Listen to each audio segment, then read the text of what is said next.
にちは、ちぼうです。ピラミッドにやってきました。私としたことがピラミッドまでの移動や入るまでの動画を撮り忘れてしまったので、現地からのスタートとなってます。じゃん、ピラミッドに着きました。私オンラインチケットできなかったんで、カオスな中でチケットを買って今やっと入れました。後ろにスフィンクスと、ピラミッドがいます。はい、ではここはね、巡っていこうかと思います。今入って右側の方の通りに入っちゃったんですけど、スフィンクスがこんな感じで身近に見えますね。あ、どこ行った？どこ行った？スフィンクス。ここ。そう。横にスフィンクス見える感じで、今こんな感じで説明シャツしてますね。三大ピラミッドとも呼ばれるこちらのピラミッドはギザの砂漠にあり、紀元前2500年頃に建造されました。隣接するスフィンクスとともに誰もが知るエジプトを象徴するイメージとなってますね。ピラミッドはそれぞれ大きい順にクフ王、カフラー王、メンカウラー王となっていて、建造された順番も同様です。クフ王の子供がカフラー王、そしてその子供がメンカウラー王となっています。こちらのピラミッド群とスフィンクスも合わせてメンフィスとその墓地遺跡の一部として世界遺産に登録されています。ちなみにピラミッドの場所はカイロ中心部から西南西13キロほどの地点にあり、カイロ中心部の宿に泊まっていた私はウーバーを利用。45分ほどで150エジプシャンポンドでした。Very cute. Very cute.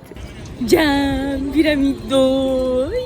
なんかね、思ってたよりもそんなに客引きの人たち、声はみんなかけてくるっていうだけで、しつこいかって言われるとそうでもないですね。はい、声かけて来られること自体はめんどくさいって思っちゃうとあれなのかもしれないですけど、別に声かけてきても必要ないよ必要ないよって言ってたら大丈夫でした。こっち今こんな感じで、こっち側にごめんなさい、名前がわかんない、これとこれのピラミッド、奥にもいる。おー、すごいいるね。じゃーん、こんな感じでピラミッドに挟まれております。内部今回チケット買ってないんですけど、なんか結構やっぱり皆さん内部はそんなにっていう方がいらっしゃったので、中ではなく外だけを見るっていうことで、私はエントリーだけの540エジプシャンポンドのチケットを購入して回っております。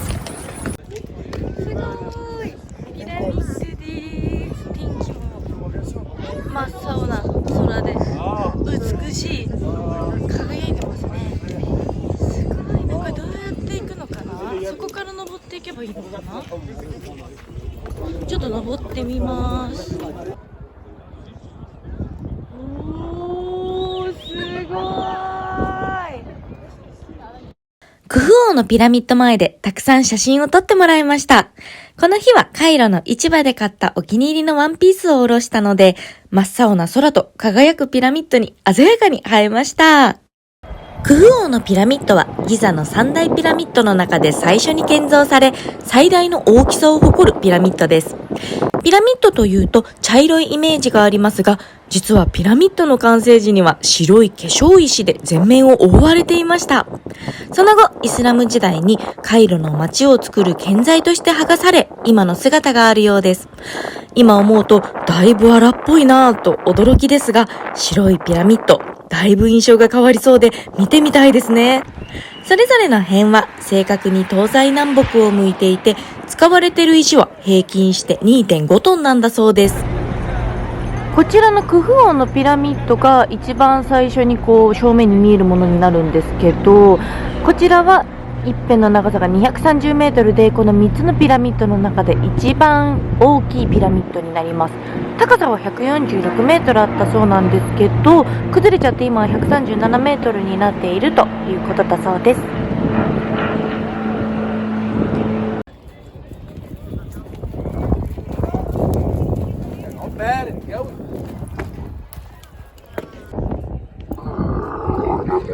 すごい声すごい声、全然可愛くない。うわ、すごい。うわ、なんかタン絡んでる時の声じゃん。めっちゃタン絡んでんじゃん。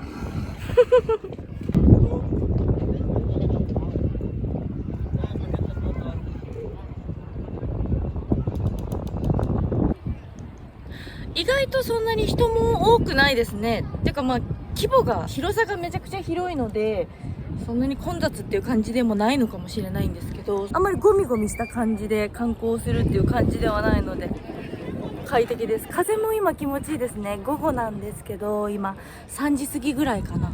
風もねいい感じにこう吹いてくれてて気持ちがいいです。日差しは強いですけど、うわーすごい。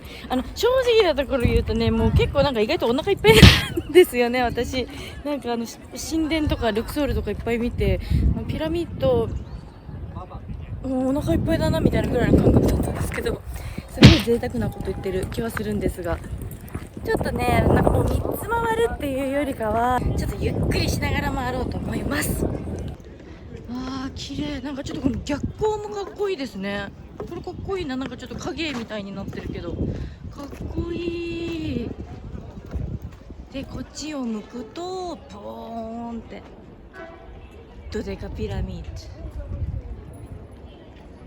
じゃーん。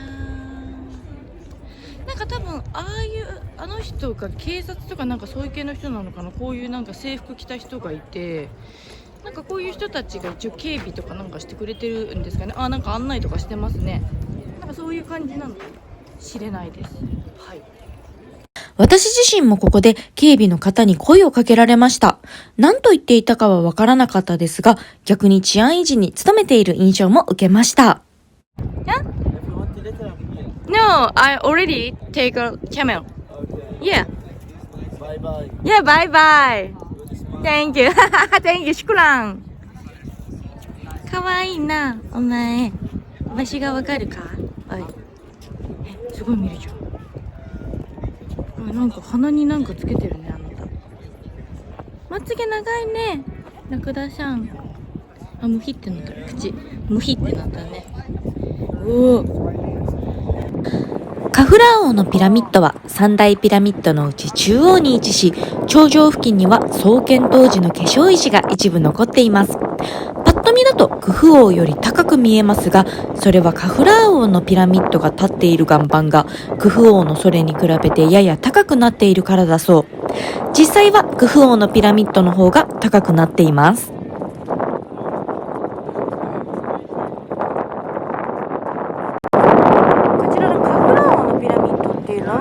2番目に大きい215メートルの長さなんですけど、ここの一番上のこれ化粧石っていうらしいんですけど、これが残ってる一番保存状態のいいピラミッドだそうです。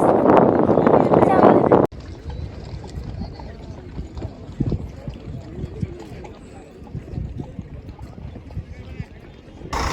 めっちゃおしっこしてる。すごいね、自由だね。そうだよね、君たちも休みが必要だものね。すごい止まらないじゃない。止まらないじゃない。いやいいね。あーかわいい。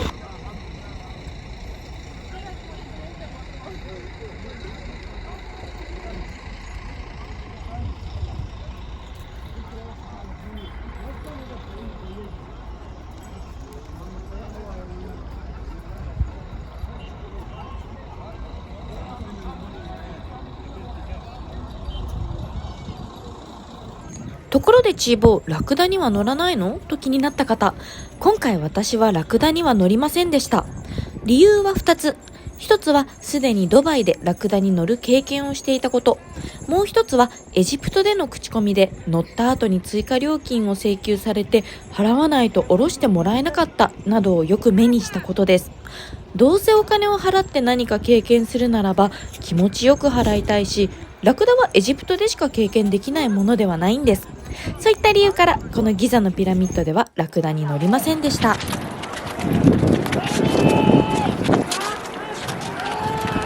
と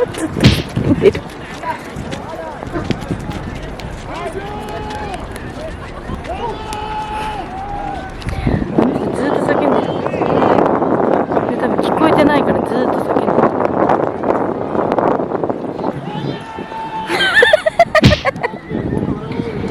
全然聞こえてないんだろうな、あんだけ叫んでるってことは。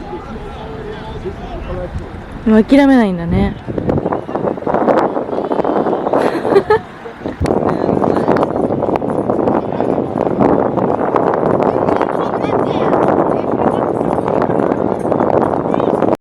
ピラミッドのお土産屋さんですごい可愛い絨毯が売ってます。可愛い。Have different size. Oh yeah. Ita medium, Ita bigger. あ、可愛い。おお。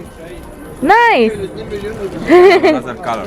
綺麗。 Very cheap. おお。But you like 他にも可愛いお土産がたくさん。スフィンクスの置物や古代エジプトが神聖化したスカベラという虫の置物、カラフルなサンドアートもありました。スフィンクスの全長は 73.5 メートル、高さ20メートル、幅19メートル。一枚岩からの掘り出しとしては世界最大の像です。スフィンクスの作られた経緯は諸説あり、はっきりとは分かってないようです。一周回り、ピラミッドとスフィンクスを目の前に拝める場所でたくさん写真を撮ってもらいました。こういうポーズを撮るとこんな写真が撮れるというのを熟知しているようで、手際よく、次はこうして、手はこうして、などレクチャーしていただきました。これとかぴったり収まってますよね。時刻は4時過ぎ、目に映る一面の景色が夕日のオレンジに染まる時間でした。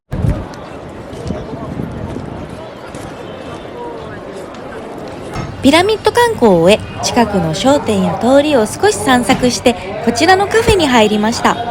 ちょっと甘いもの食べたいなと思ったら、想像の倍以上のドデカケーキがやってきました。モルトンケーキといって、エジプトではちょくちょく見る名前でした。フォンダンショコラのように温められて出てくるケーキです。海外らしいめちゃ甘なケーキでした。帰りもウーバーを利用。ピラミッド前からホテルまでは道路は混雑しており約1時間、152エジプシャンポンドでした。夕方に食べたケーキがだいぶボリューミーで、夜ご飯はカフェのサラダをテイクアウトしてホテルで食べました。カイロもラストナイト。食後はカイロの街を散策。余った現金の消費に街のスタンドでフェタチーズ、紅茶、お菓子、ナッツなど8品を購入。全部で100エジプシャンポンドでした。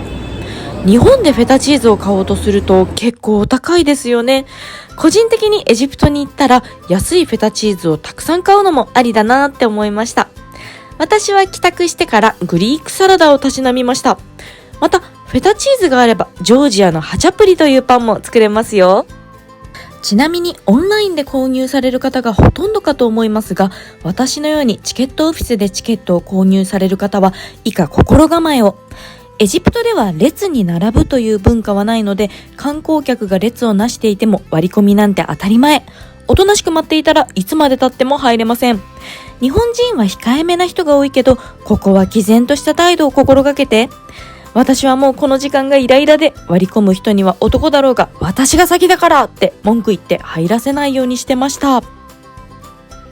そんなこんなで翌朝の便でエジプトを出発。次回はいよいよイスタンブール編がスタートします。この動画がいいなと思ったら高評価、コメント、チャンネル登録よろしくお願いします。それでは最後までご視聴いただきありがとうございます。また次の動画でお会いしましょう。バイバーイ。